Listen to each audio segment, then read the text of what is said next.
what some of my goals were for that compilement. And I said one of them was to enter into conversations that are going on amongst thinkers. Not that I'm one, but I wouldn't mind joining some others who are in the modern world who are contemplating the purpose of life or how to improve oneself in life.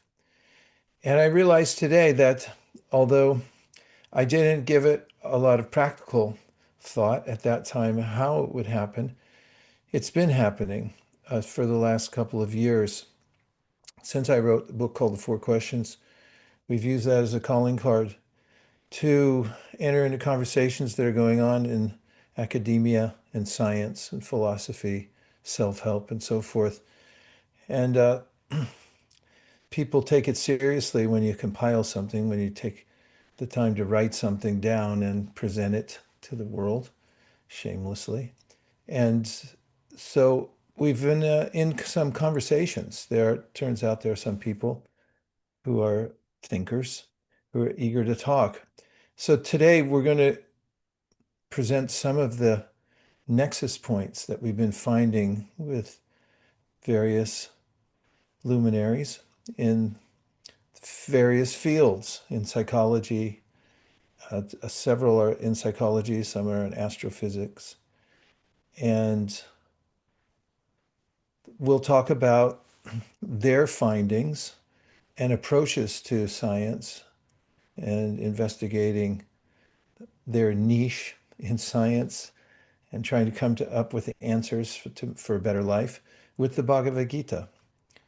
And I find some of the crossover points to be profound, and apparently so do they, because we're continuing conversations with them and finding that cross-disciplinary conversations can be very fruitful. So a few things like that today. And again, welcome all of you who are joining and keeping the conversation going.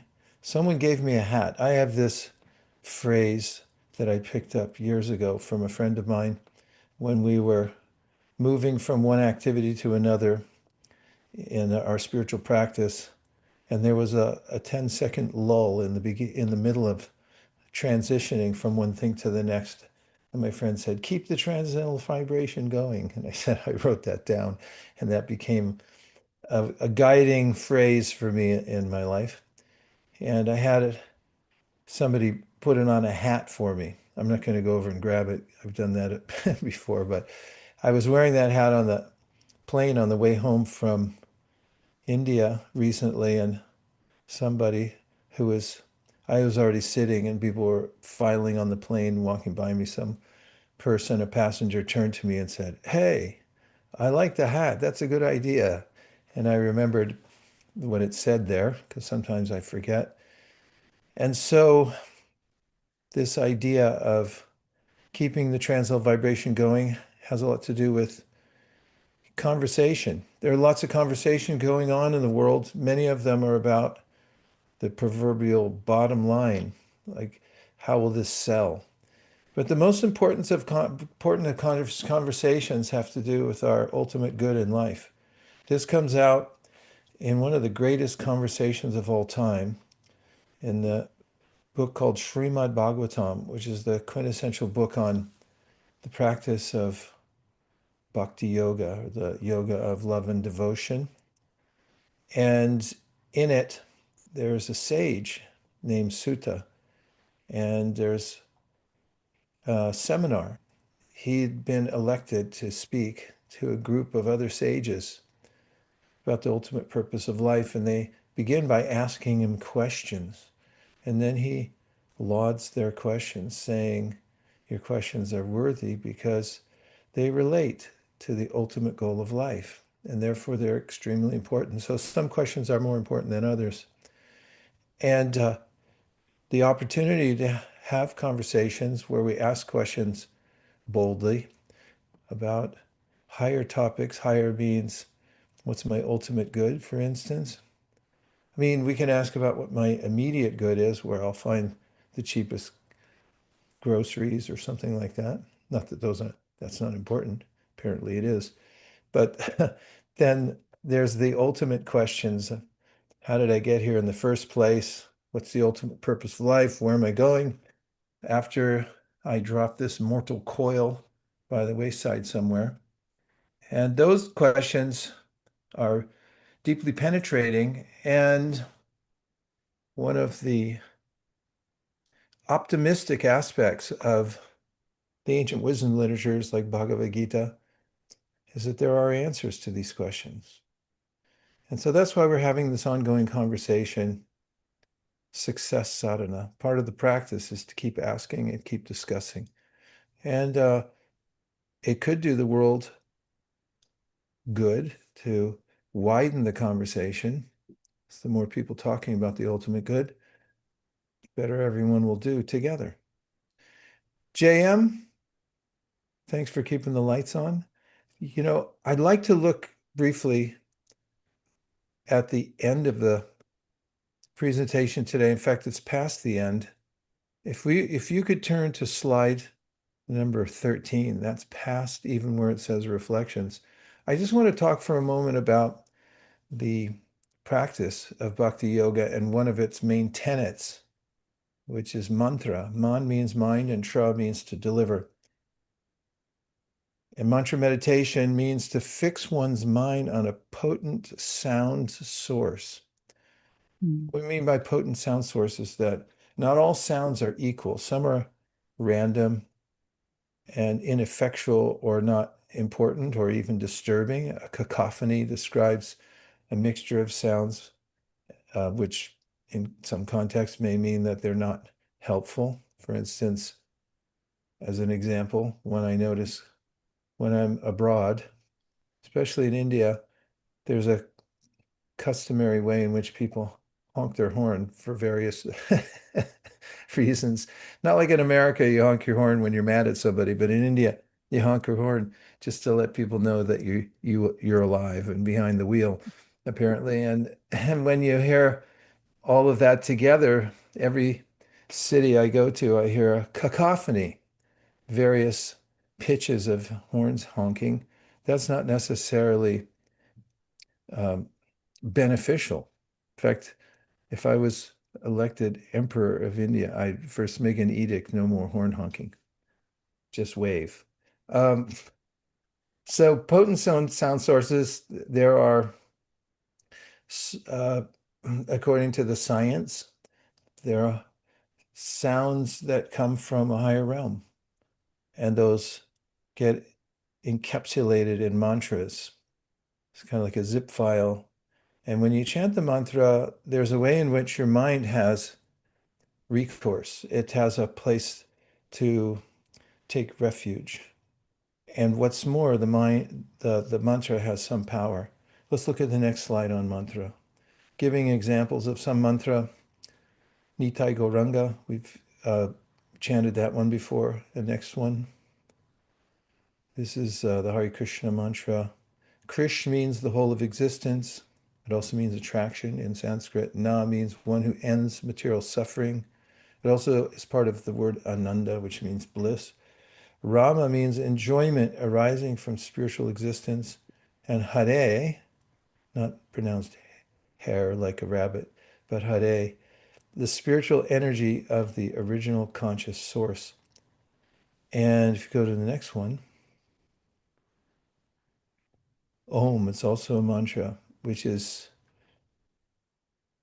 a vibration that encompasses everything. It includes every aspect of creation. So it's sort of a source mantra. So there are various mantras that one can take advantage of. I mentioned that in the beginning because, well, I live with something, my wife. We've been married for 36 years, and something I found out about her early on is when she reads a book, she reads the last page first because she doesn't like surprises. She wants to know what's going to happen before she reads the book. I'm just the opposite. But in this presentation today, I'm just giving the last part first in case we run out of time. And also just to keep in mind that there are practices by which one can attain equanimity and other such qualities. The mind needs a refuge. So man means mind, tra means refuge or deliverance. And so there's a way in which there's a regular practice by which if one applies oneself, one can experience levels of transcendence through the practice of mantra meditation. Enough said, probably, right? For revealing one aspect of the practice before we get to the beginning of the conversation. And so let's talk about that. So the name of the conversation today is the guided mind. So the implication here is back to the beginning.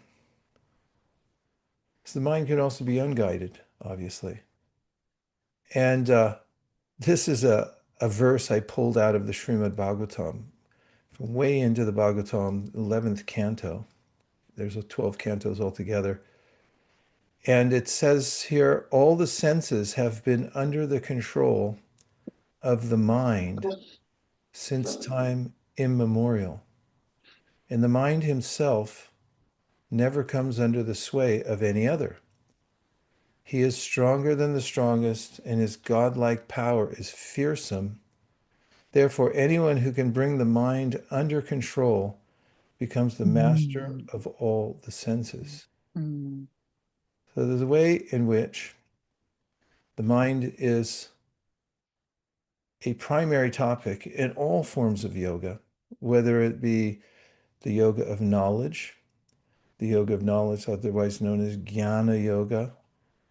We become aware of causality and perspective by studying the nature of all the energies of the world and studying the nature of ourselves. We're also energy, and according to the Bhagavad Gita, and noticing the difference between the energies and so forth.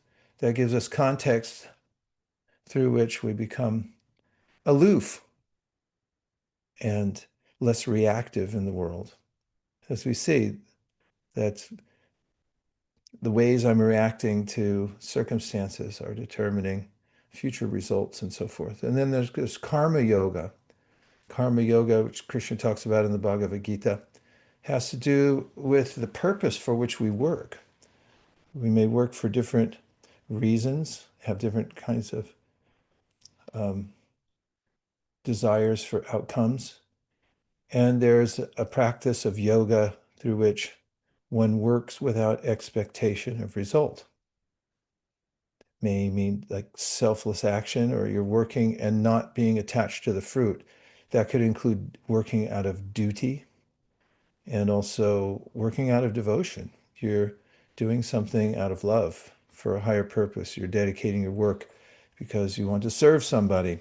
Those are different than being attached to the fruits of your work, and they give us a sense of there's a fruit, just sense of perspective, detachment that comes through working in that way. And then there's bhakti yoga, which is yoga of love. When we come to understand the benevolence of our source and our connection with source, and that it's a personal connection on both sides, then there's a development of gratitude, which can lead to ever deepening feelings of affinity and love. And it's bhakti yoga. So, in any case, in all of these practices, there's an emphasis on controlling the mind. So the mind is called the sense within. We have various senses. In fact, think of it just for a moment. Can we come back to the room just for a sec? Think of it for a moment that your body is a conglomeration of senses. And you just, if you have your self view on, you can look at yourself because it's kind of like a mirror. And you can notice that although we look in the mirror and think, I wonder how I look, if you look in a more of a objective way and just think, what are the collection of senses I have here, here, here, here, grouped about the face? They're there for gathering information. Those are called Gyanendriya. Indriya means senses, and Gyanendriya means these are meant for getting information, and so's the tactile sense. It's amazing how adept the hand is. If you're ever driving, don't try this at home, but and you're trying to pull something out of the bag, your hand can go and they go, oh, that's it. And they're like, how did I know that? It's a very informative touch. And then there are working senses like the hands and the legs and the elimination system and so forth. So these are all categorized. And then there's a clearinghouse for all the information that comes through these senses and a way of organizing our working senses that comes from the mind. And the mind is called the sense within. And so one of the keys to happiness in life, or I could say the key to happiness in life, is bringing the mind to equanimity. What does it mean? It means it comes from the word equal. And how would this be achieved? Well, of course, people talk about this all the time, don't they? They say it's not what happens to you. Now, you could even finish my sentence because you know what I'm going to say. It's about how you react to what happens to you. Because I'll keep going and you'll recognize the pattern of speech. It's the same things happen to us all, but then it's up to us how we react to them. So this reaction depends on our state of mind. We act in certain ways. If, let's say, have you ever been in a state of mind where you're grouchy? Shiva, you never get grouchy, right? He's always smiling. I doubt if he's ever grouchy. But if you've ever been in a grouchy state of mind and somebody looks at you the wrong way and say, "What? What?" Like, "What do you mean, what? I just looked at you. I didn't do anything." So the mind reacts in various ways according to its state at any given moment. So one of the ways in which a controlled mind is defined is that it becomes equal in various circumstances. You may get so-called good news or so-called bad news, and I say so-called because an equal mind sees categorically that the world is just going through changes, and whatever we consider up or down, Krishna says victory or defeat, loss, gain, pebbles, stone, gold, you see it all as the same. So this is the equal mind, and we react with grace. When we feel grace in our heart, that is, that we feel connection to the higher realm, to the divine, which is really what spiritual practice is about. We want something more than just tactile experience in this world. In fact, in the Bhagavad Gita, Krishna certifies that tactile happiness is no happiness at all because it has a beginning and an end. There is a kind of happiness that comes from the self, which is beyond the body. And the highest sense of happiness comes with the self in connection, communion with the higher self. So that's real yoga. Yoga means to combine, uh, to connect. And so when the mind becomes equal to all the changes in the world, considering categorically that they're simply various actions and reactions. And whether we call them good or bad, they're all basically the same thing. They're just movements of the external energy. And the main concern of a yogi is uh, connecting his or her self to the Supreme Self. And in that, there's a sense of unlimited happiness, especially when there's a development of love, and that's bhakti. So now let's talk a little bit about the things I advertised so far, which is that in conversation with various thinkers who are in various disciplines, we're finding nexus points. So across neuroscience, cognitive science, lived scientific practice, and the Gita, it's four categories to consider there. We've compiled a few for as samples. Main points. One is that equanimity does not mean caring less, it means reacting with grace. The second is reacting with grace brings enhanced outcomes and steadier relationships. And practicing, notice the word, it's a practice. Equanimity brings wisdom as our measured reactions bring the fruits of ever deepening insight. Benefit-based marketing, equanimity pays. Let's see the next one. The guided mind. This is also one of the main concepts of yoga, is the mind needs guidance. And of course, we're finding that people who use their minds a lot, some people don't really attend to it that much. You can surrender your mind to to others and not use it. That's possible. But here we're finding uh, universal principles. One is the mind isn't broken, it's unguided. Another is that equanimity is something you practice, not something you wait for. Disciplined tolerance doesn't confine the mind, it frees it. That's something to think about because it seems counterintuitive, but if you think about the word discipline itself, it comes from Latin. It's a word which means learner. What do we learn from our experiences? Well, a lot. And when we have disciplined tolerance, means that we're doing it deliberately, tolerating various circumstances. And of course, there's lots of caveats we can add. No, it doesn't mean that you become a doormat for the world to tolerate whatever happens to you. Unless you happen to be what's called an avaduta, and that's a whole different thing. Avaduta just gives up the world, doesn't care about it. But that's not a very common thing. Anxiety grows when we lose control and forget the context of our life. We lose context.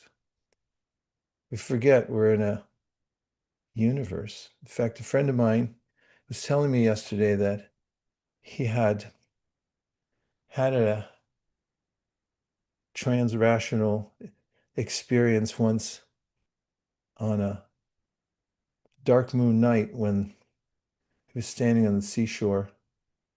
There was no light pollution whatsoever. He turned off his car lights and stepped out onto the beach. The stars were so pronounced that he felt himself separate from his body and felt the power of the universe. Of course, we're in a universe which is practically inexplicable, and there are various powers, forces that are working on us all the time. But we can forget that. And in various contexts, we may just think that I am uh, a worker bee, I'm a little cat, or I'm a dog, and we care about our territory on the block. And in human life, we can also develop such limited perspectives. And then we get anxious about it. But when we widen our perspective and think about who we are in the context of the greater universe, we can come to a sort of equanimity through which anxiety reduces. And then finally, equanimity lets you care without being shaken. You can still care, you still have empathy, but you're actually more useful because you don't become overwhelmed by various circumstances because your perspective is so deep. Okay, I am at some particular time, just warning you, going to stop talking before the end of the hour and ask for reflections. So they could be coming at any time. Please be prepared, or my request can come at any time. One of the academics that we're in conversation with, ongoing, is Dr. David Cresswell. He teaches contemplative neuroscience, which includes mindfulness meditation, the measuring of the effects on our bodies and minds physically, how, for instance, mindfulness or meditation affects our health, mental health, physical health, and so forth. And there's lots and lots of data about that he's collecting, and he's very much absorbed in that. That's his department and his uh, niche. So here are a few, and there's lots more. These just samplings of some of his thoughts in speaking to him. Cresswell's research shows that equanimity Non-reactivity and open awareness is the active mechanism behind meditation's stress-reducing effects. So he tries to measure stress on a biological level, has a lot to do with cortisol, and there are noticeable ways, as we all know, biofeedback and so forth can show you how your body's reacting to your mind. Also, when attention is trained, not suppressed, cortisol reactivity drops. When equanimity training is removed, the benefits disappear. That's why he's writing a book about equanimity right now, because he found that it's one of the core practices that brings measurable results. So a claim he makes is the mind doesn't naturally self-regulate under stress. It requires guided attention to stabilize. So that's why we're talking about this, because if we're aware of the effect the mind has on our body, in fact, there's a feedback loop. If you've ever been in a circumstance where you perceived some danger in your mind and then your body reacted to it, and then because your body reacted to your mind says, yes, it must be true, and then it intensifies. You get caught in that.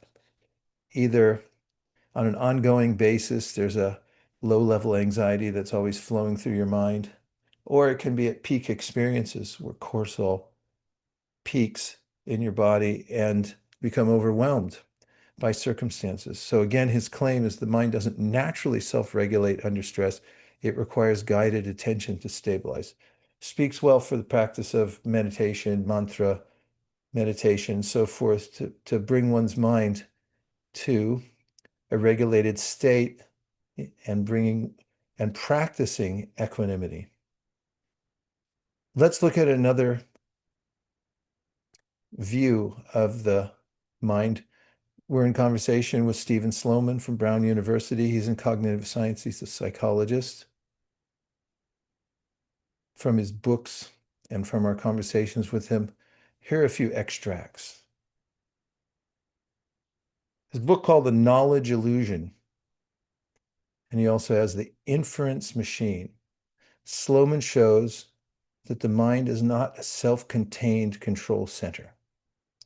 Humans rely, there's a continuation of that thought, humans rely on external structures, tools, and shared systems to think clearly.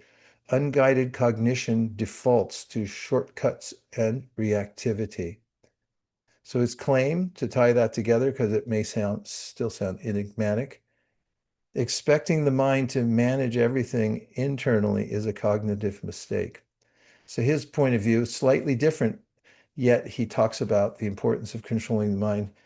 He opines that we're very much dependent, look at that picture that somebody's holding up there, with those around us. In fact, the knowledge illusion, in the knowledge illusion, he points out that we don't know that much about the world or any specific thing in it. We depend on others to have a conglomeration of knowledge that guide us through most of our lives. And this speaks well to one of the practices of bhakti yoga. I already mentioned chanting mantra, but there's a system of chanting called sankirtan. San means together, and kirtan means to chant mantra. And there's an age-old process when participants who are interested in achieving equanimity and spiritual consciousness come together and chant together in a group. It's call and response.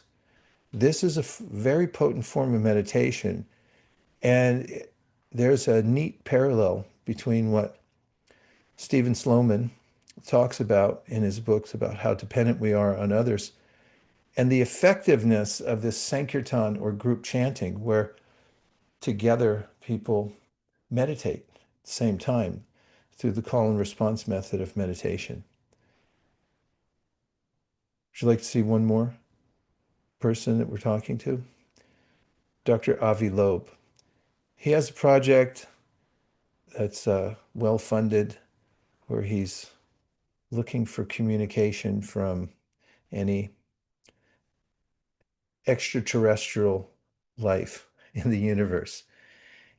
He's a well-established mainstream scientist, but he has a lot of insight into the mind and equanimity. And here are some of his points.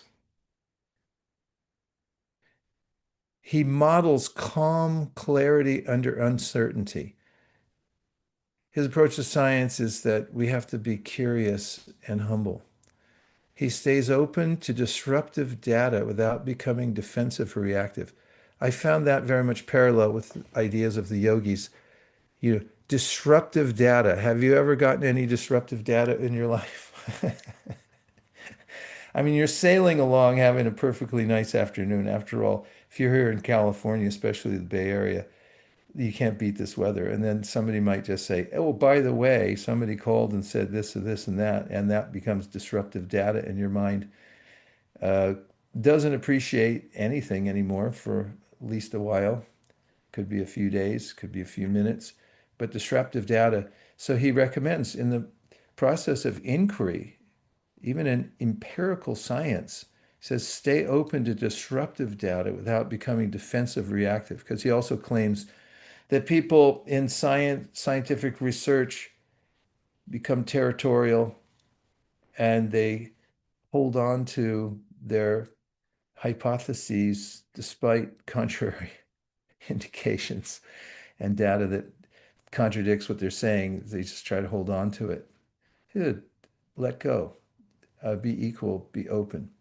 His stance shows that guidance by method, data, repeatable inquiry, the mainstays of empirical scientific study, prevents emotional overreaction and high stakes uncertainty.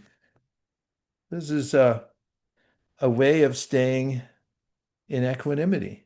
Don't be attached.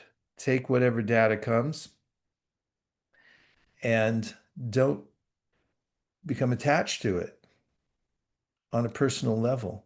It's very much the same as, or it has some parallel to what I talked about before, working out of duty without being attached to the results and so forth. And a claim is kind of a summarization of some of his thoughts are that unguided thought breeds anxiety. Disciplined frameworks create steadiness. In other words, if you have a system, stick to it. A well-vetted system, a well-thought-out system, stick to it. They say that in investing. You got to have a system and stick to it, whether the market goes up or down. That's investing 101. If you react to every market and try to time the market and freak out when the market goes down, you end up buying high and selling low. Big mistake people make. And in life also, if we're not tied to a discipline, then we can't stay equal in all circumstances. We have to have a philosophy of life. Like, here's a philosophical statement. Somebody hits your car and then your friend says, oh, it's just a car. That's some profound philosophy. It's just a car. Because I'm thinking it's my car and now I'm agitated. But there are ways in which we can rise above through our enhanced perspective, our normal disruptive thought patterns that come by not having a well thought out, disciplined framework for our lives. Now, after that barrage, the diatribe, maybe something sailed through to the 32 attendants on here, or 31 since I'm one of them. Uh, Anything that sailed through, a phrase, concept, a word that stuck with you, Radhakripa.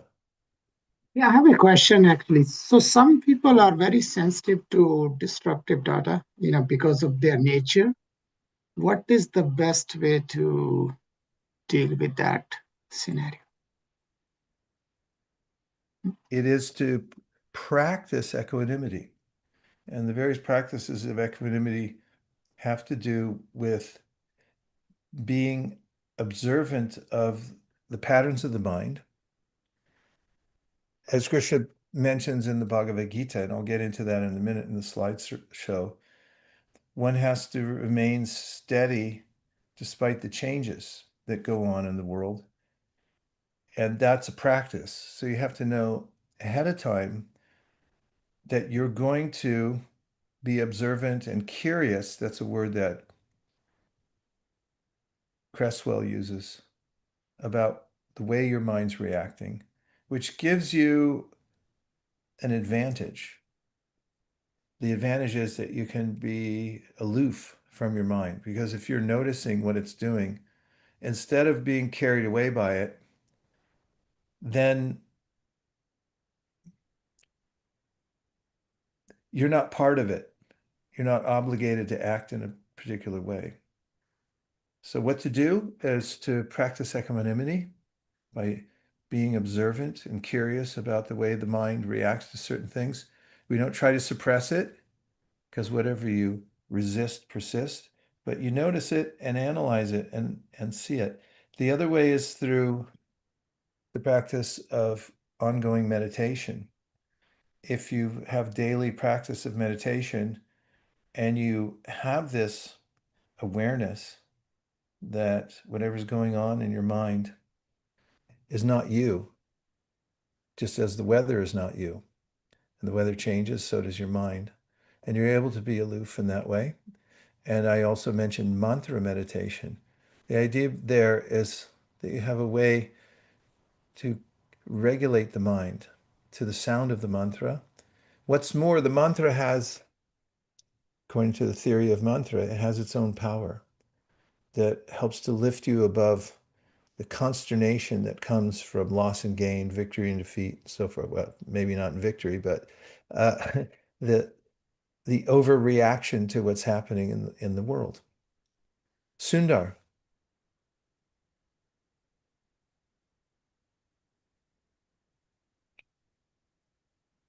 Hare Krishna Prabhu. oh, there you are. Thank you for your nice points. Thanks for your presence. I had a very similar point to what Prabhu was saying about disruptive data and how to basically react to it. Uh, at least my reflection on some of your discussion is that I feel there is a lot of preparation that's required to be able to handle disruptive data, and depending on the intensity of the disruptive data. And I have to honestly admit, I feel unprepared for such disruptive data. And so I like the point which you alluded in your response to Radha Kripa's question is that the daily practice is the preparation, and where you actually try to realize that you're an observer and you're not your mind. And I think that kind of an aloofness, at least to some extent, I think will help you to be more methodical and, as you say, and dispassionate in dealing with things. Anyway, those are some reflections I had. Yeah, thank you very much. It's important to emphasize that this is not easy peasy. You just like do it. You have to practice. And how much do you have to practice? A lot. So you may ask the same question about violin. How come I can't play the violin? I can't play the violin. I'm going to come clean right now. Can't play it. I didn't even have one. But if I picked one up, people would flee because I've never played a violin and it's going to be discordant for a long time until learn to play one note, which may take me 2 years to play one clean note, uh, unless I'm Kai Valiabalova, who learned the whole violin in 1 year for some reason. I can't understand that. But in any case, controlling the mind's an instrument. You have to learn to play it. You have to learn how it works. And this is fascinating. It's not drudgery. Drudgery means being subjected to the mind. Remember the first quote I gave? The mind has fearsome godlike powers, and it's only for the sake of the mind but that we've been put in adverse situations, one life after another, indicating the continuum of life after this body. And the mind goes with us. It's the software, and if it's got a bug in it, you have to stop and fix it. You can't just say, I'm going to get new hardware. It's still going to come along with it. So it takes a lot of work. And for those who decide to work on it, adversity is not detrimental to life's happiness, to their lives' happiness, because they see it as an opportunity to practice equanimity. I had listed out of the various qualities that we talked about, values. Remember? Remember 2025? Anybody? Were you Mm. there? You were there. And before 2026 came upon us, we were talking for almost a month in several forums about getting ready for 2026. And there were some thoughts about qualities that we could work on and develop. I picked equanimity. And the moment that I picked it up and said, I'm going to work on this, all the sharp edges of life became more of a fascination than they did a sense of being pricked by them. Because I thought, oh, good. here's some here's some Mm. disturbing data. Or what did we call the data? What was the other adjective for it? Disruptive data. Here's some disruptive data. Let's see me not be disrupted. And it gave me an opportunity to practice. It really, this idea that I'm going to practice equanimity gives us kind of fascination with the way the world works. Rather than being carried away by it, we get to be the observer. And just the intention itself to look at it and watch instead of being carried away by every incident and preparing for that, as you just indicated, tuning the mind to that nice note instead of being buffeted by the various circumstances that come to us and the mind becoming disturbed. So, yes, it takes practice, and yes, it's worthwhile. And it's not just worthwhile, it's interesting. And if we remain interested in what we're going through rather than being an active participant in it and saying, this is happening to me, it's like, not exactly. Not exactly. This is one of the points that Christian makes. You could be like a lamp or a flame in a windless place when you're able to achieve this equanimity through practice. And it's not some far-fetched thing. You don't have to go to a cave. You have to just become aware of what's going on internally. Look, Panda's there. Please go ahead, Panda. Hey guys, so yeah, I get it. When you're trying to maintain equanimity in like like small things or medium things, your car gets scratched or then your relationship breaks up or something like that. But when like in more extreme circumstances, you're in a war-torn country or every other day somebody gets blown up that you know, like how can you even get close or how can that apply there? I just have a hard time imagining that Well, in more difficult circumstances. there's been some extensive research on that, fortunately. And one of the researchers who practiced on himself was Viktor Frankl. Viktor Frankl was subjected to extreme torture in Nazi concentration camps. He wrote a whole book about it. Somebody could put what the book is, and I'm sure you've heard of it. But Yeah, man's search for meaning. yes, Yeah, yes. I mean, in that, we find somebody who achieved equanimity and how he achieved equanimity. I mean, it's the most unimaginably torturous situations that a human could be presented with. First of all, being demeaned by somebody else. Second of all, physical torture and deprivation and so forth. And he points out that, okay, it's always a choice. And the most amazing things happen when one is able to come to that perspective. It's all encompassing. It's not just for, if you get a bee sting, if the bee stings when you're feeling bad, these are a few, you know, there's a existential place. that we have a standing. This is one of the points of Bhagavad Gita is actually these things aren't happening to us, they're happening to our bodies. And the mind is interpreting in a certain way. When we understand who we are, that we have nothing to do with the changes of the material world.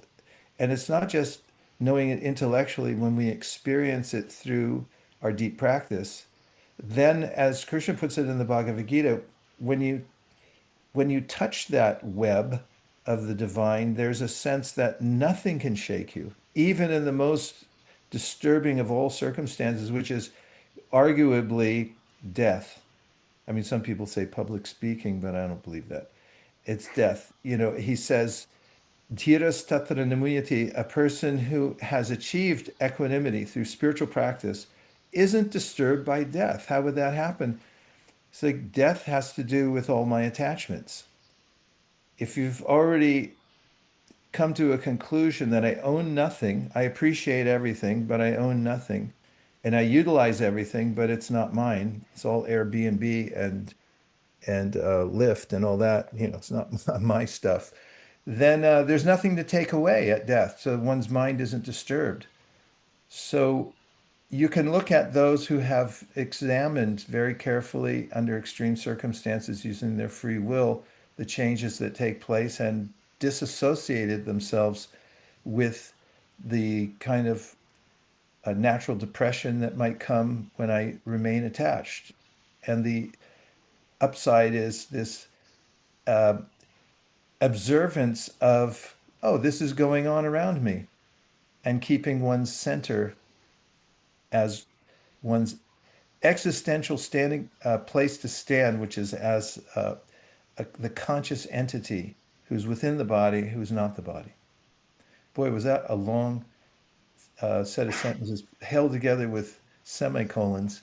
Panda, was there any part of that that answered your question to some degree?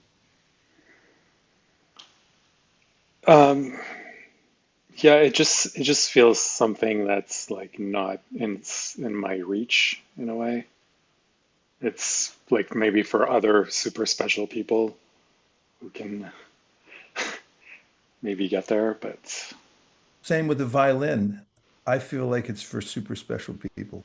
But I bet you if I took it up and I practiced for maybe 16 years, I could get a note out of it and say, like, okay, maybe I'm a little special. So uh, that's what human life is all about. It's about coming to this next level of being able to perceive how I'm not the body and to be able to achieve, this state. And also, I wanted to say that, in practicing anything, there are different levels. And you were saying maybe a super special person who can achieve such a state. Well, one can come to that stage by practice. That's the point that the Bhagavad Gita is making and the other wisdom literatures. You can practice to come to that point. And in the interim, I just had my own personal experience. I became a monk when I was 16. I practiced intensely for 13 years in that monkhood, and then I went out into the world, so to speak. And one of the very um, pressing questions I had, what would happen when my parents died? Because I had a close relationship with them. I thought, how will I handle that? And then it happened. And I remember how I handled it. And I saw that even though I had practiced equanimity, meditation, a lifestyle that has to do with seeing that you're not the body and so forth, I was still affected by it. However, I did have the wherewithal to process it over time. And these extreme cases, at least that was extreme for me, watching the demise of my parents, who somehow psychologically, there's a psychological umbilical cord connected. That was my observation. Still, even in those extreme circumstances, I had the tools to process it over time, and it became extremely beneficial for me to be able to process it. And so, all the experiences that we have as conscious beings in this world can be processed through this practice and through the wisdom that comes along with it. That's the claim. And we just have to start where we are. Little successes build upon themselves into bigger ones. Thanks, Panda. Thank you. Okay, JM, there's stuff in the chat Yeah. box. We can't miss it. Jean has posed a reflection and a question. Oh, Equanimity stuck with me. I like the idea of balance. I'm also wondering what is the difference between mantra meditation and silent meditation and how it affects your mind. yeah, the difference is that mantra meditation brings its own energy. So when we're alone with our mind, we learn how to detach ourselves. But mantra meditation brings an extra power, a potency that helps to lift us up and uh, charges us with an energy, kind of like when you hit a tuning fork and then you hold on to it, and the second tuning fork you'll hear is continuing to vibrate. The mantra, because of its vibrational force, it's a spiritual vibration, it resonates with our higher self and it helps to lift us. And so we get that added power through the mantra. What else, JM? We have Eka who shared a reflection. The discussion reminds me of Bhagavad Gita 4.18. One who sees action in inaction, and inaction in action is intelligent and transcendental even when performing activities. My thought is that overreacting without reflection is actually inaction, whereas maintaining equanimity is an advanced action. Yeah, very interesting observations. And the ways that we move in the world are dictated by the mind and how we react to it. And Jean said, I've started attending kirtan. It is wonderful. So just to say the kirtan means a group chanting, and that has powerful effect. We were comparing that to Dr. Sloman, who talked about how dependent we are on our association, everyone around us. It adds to our sense of knowingness in the world. JM, I have a couple more slides. What do you think? Can we make it? Bhagavad Gita, just some samplers from Bhagavad Gita. One must elevate oneself by the mind. The mind can be one's friend or enemy. The senses forcibly carry away the mind, even of a wise person striving for perfection. Wherever the restless mind wanders, one should gently bring it back under control.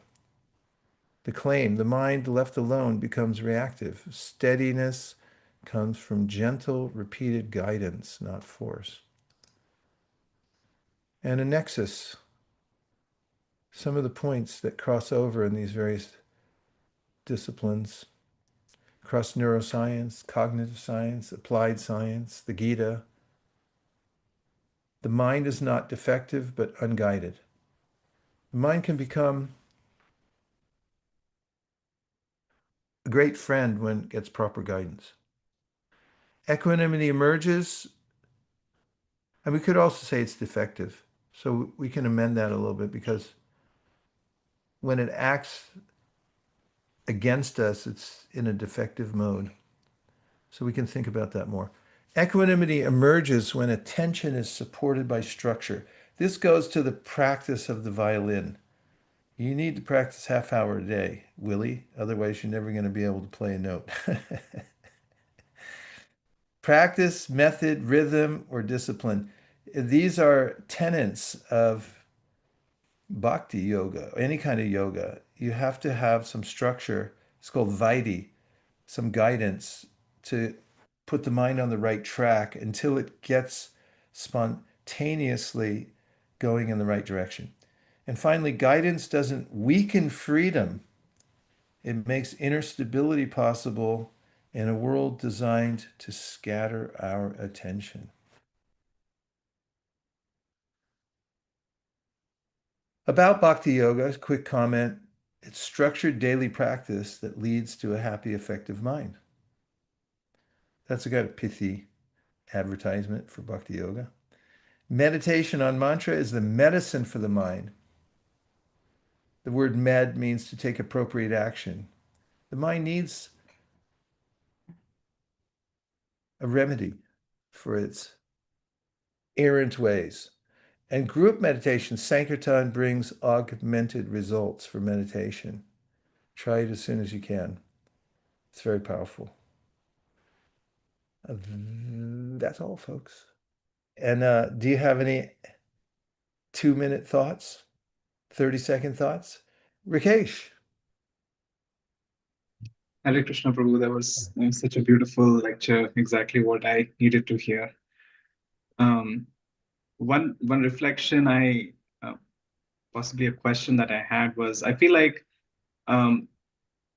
mind tries to go the easy route. So when there's a vacuum, or when I don't know what to do, then because of past impressions, I know that giving into my attachments, I feel a certain sense of shelter. I feel like everything is okay. And actually, that leads to more agitation. And down the line, I realized that. So, in those weaker moments, how to get the mind to make the right choices instead of getting it to take shelter of false attachments. I mean, I really like the point where you said by gentle guidance, not yanking it out. So if I try to yank it out, there's a lot of protest. So how do we make that transition in making the right choices? Well, one practical point is that chanting the mantra is very, see, at hand, I can reach over. I'm reaching right now. What do I have? I have my bag. It's got beads in it. I walk around my neighborhood with this. Sometimes people stop me and say, "What's in the bag, man?" I was like, "These are prayer beads. What are you praying?" And I tell them. And I find that in any confused state or any agitation that's there in my mind, taking the mantra, it's not an intellectual process. It's a visceral process. You chant and you feel, okay, I have shelter here. And then the mind, the mantra, mind, the mind's delivered by the mantra. That's why it's outside power. So I recommend that. It's very helpful to have a regular practice mantra, count the number you do every day and stay at a steady state, and then have your beads or whatever implement you use to chant on hand. And it becomes your shelter that something you can resort to. And when you find yourself adrift or overwhelmed, you need a higher power. So it comes from the mantra. Great question, Rakesh, and everybody else. Thank you for your contributions today. Thanks for your presence. It was fantastic to be here with you. And obviously, it's an ongoing, unfolding conversation. And we'll talk a little bit more about equanimity as we go forward. But hopefully, there's some takeaway so you can practice it. Do try to practice this at home. In fact, try to find something today that disturbs you, some disturbing data, and either chant or remember what we talked about equanimity, stepping back and observing what's happening rather than becoming a participant, become curious about what's going on in your own mind. And in the moment you become curious, you become the observer and you're no longer directly involved. You don't have to be dragged in. Om Tat Sat. You know, JM, I was thinking about a suitable way to say goodbye to everybody here, even though I don't want to go, because I just want to keep talking. But I thought what I've seen our friends in the Himalayas do, those yogis who sit in caves, they're generally very peaceful, but they get a little enthusiastic when they see their colleagues high in the mountain peaks who are also fellow meditators. They put their hands high in the air, palms facing outward, and they say Hari Bol. Keep the transcendental vibration going. As many of them are doing mantra. I thought that might be a good way to go. Nirali's into it. She just turned her camera on. Let's try it on 3. 1, 2, 3. Hari Bol. Haribol. Thanks, everybody. See you soon.